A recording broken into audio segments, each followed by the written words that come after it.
एक घने और विशाल जंगल में शेरोन नाम का एक छोटा बाघ रहता था। शेरोन अभी भी एक बच्ची थी, लेकिन उसका दिल बड़ा था और उसकी भावना ऊंची थी।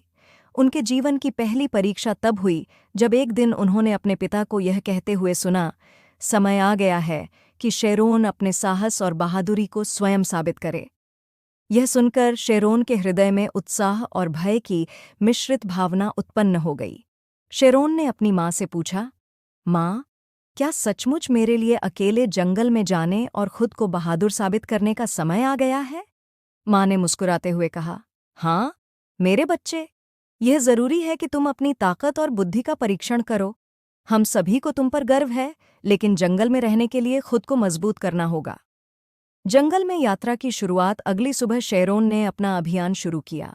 वह अपने दिल में कई सवाल और चिंताएं लेकर अकेले जंगल में निकल गया, लेकिन उनके मन में ये वादा था कि वो हर हाल में अपनी हिम्मत का लोहा मनवाएंगे। रास्ते में उसकी मुलाकात विभिन्न जानवरों से हुई, जैसे खरगोश, हिरण और बंदर, जो उसकी उम्र के थे। लेकिन शेरोन जानती थी कि उसे उनके साथ खेलने के बजाय आगे बढ़ना होगा। जल्द ही शेरोन को एक नहर के पास प्यास लगी। वहां उन्होंने पानी पिया और कुछ देर आराम किया। नहर के किनारे एक बूढ़ा हाथी खड़ा था। जब उसने शेरोन को देखा तो कहा, ओ शेरोन, तुम जंगल में अकेले क्यों घूम रही हो? शेरोन ने कहा कि यह यात्रा उनकी बहादुरी की परीक्षा है। हाथी ने उसे सलाह दी, जंगल में कई दुश्मन और खतरे हैं, सावधान रहो और अपनी बुद्धि का प्रयोग करो। पहली चुनौती। चीता की चुनौती। शेरोन आगे बढ़ी और जल्द ही उसका सामना एक तेज तर्रार तेंदुए से हुआ। चीता ने शेरोन को देखा और बड़ी चुनौती दी, अरे छोटे शेर, तुम्हारी हिम्मत की परीक्षा होनी है, देखते हैं तुम कितने ताकतवर हो। शेरोन ने अपना दिल मजबूत किया और तेंदुए का सामना करने के लिए तैयार हो गया। तेंदुए ने उस पर हमला किया, लेकिन शेरोन ने चतुराई से हमले को टाल दिया। कुछ मिनटों की गहन लड़ाई के बाद चीता को एहसास हुआ कि शेरोन कमजोर नहीं है।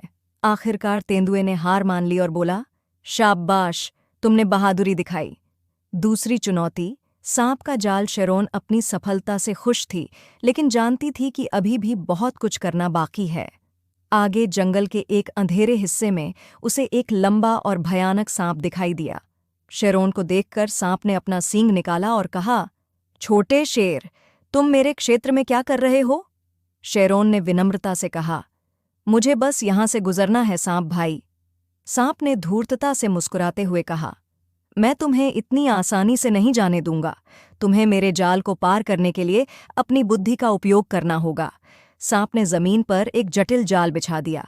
शेरोन ने सांप की हरकतों को ध्यान से देखा और उसे एहसास हुआ कि अगर उसने गलत कदम उठाया तो वह जाल में फंस जाएगा। उसने अपनी बुद्धि से रास्ता ढूंढ लिया और आगे बढ़कर जाल पार कर लिया। तुम सचमुच बहुत चतुर हो शेरोन, मेरी चाल विफल रही, तुम अपनी यात्रा में सफल हो, सांप ने आश्चर्य से कहा। तीसरी चुनौती। खतरनाक नदी। अब शेरोन के सामने एक गहरी नदी आ गई। नदी की लहरें तेज थीं और पार करना कठिन लग रहा था। शेरोन के पास दो विकल्प थे, या तो नदी पार करें या रास्ता बदलें, लेकिन उन्होंने तय किया कि वह पीछे नहीं हटेंगे। एक मगरमच्छ नदी के किनारे आराम कर रहा था। शेरोन ने उससे कहा, मगरमच्छ भाई, क्या तुम मेरी मदद कर सकते हो?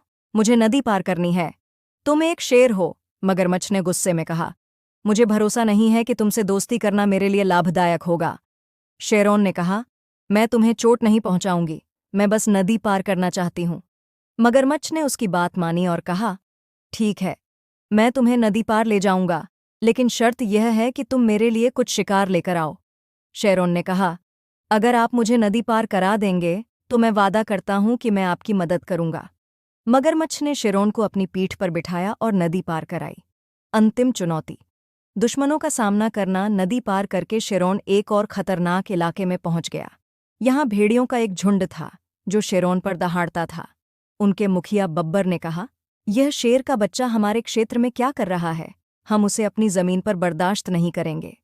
शेरोन ने हार नहीं मानी और बहादुरी से बब्बर को जवाब दिया, मैं यहाँ दुश्मनी के लिए नहीं, बल्कि अपनी बहादुरी की परीक्षा लेने आया हूँ। अगर आप मुझे इजाज़त देंगे तो मैं अपने रास्ते पर चलता रहूंगा।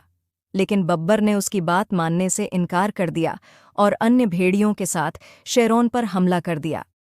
इस बार शेरौन को अपनी सारी शक्ति और बुद्धि का प्रयोग करना पड़ा। वह भेड़ियों से लड़ा और अपनी चाल तथा बुद्धिमत्ता से उनके प्रहारों से बच गया।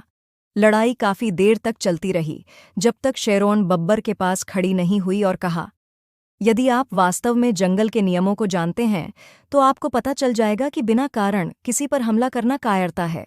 मैं आपसे पूछता हूं कि मैंने ऐसा नहीं किया। लड़ने आओ, लेकिन मैं खुद को बचाने के लिए किसी भी हद तक जाऊंगी। शेरौन की बातें सुनकर बब्बर ने अपना सिर झुका लिया और कहा, आप सच्चे शेर हैं और आपने बहादुरी का काम किया है। आपके शब्दों ने हमें भी सबक सिखाया है। वापसी और सफलता। शेरौन अपनी बहादुरी और बुद्धि से सभी चुनौतियों पर विजय प्राप्त करता है और अंततः अपने घर वापस पहुंच जाता है। उसके माता पिता और अन्य जानवरों को उसकी बहादुरी पर गर्व हुआ।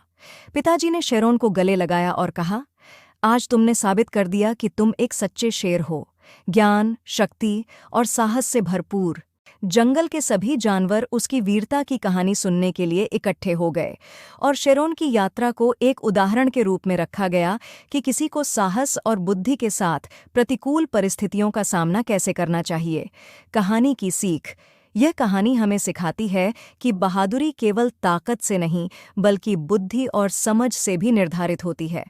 शेरौन को अपनी यात्रा में विभिन्न चुनौतियों का सामना करना पड़ा, लेकिन उसने हर कदम पर अपनी समझ और धैर्य का इस्तेमाल किया।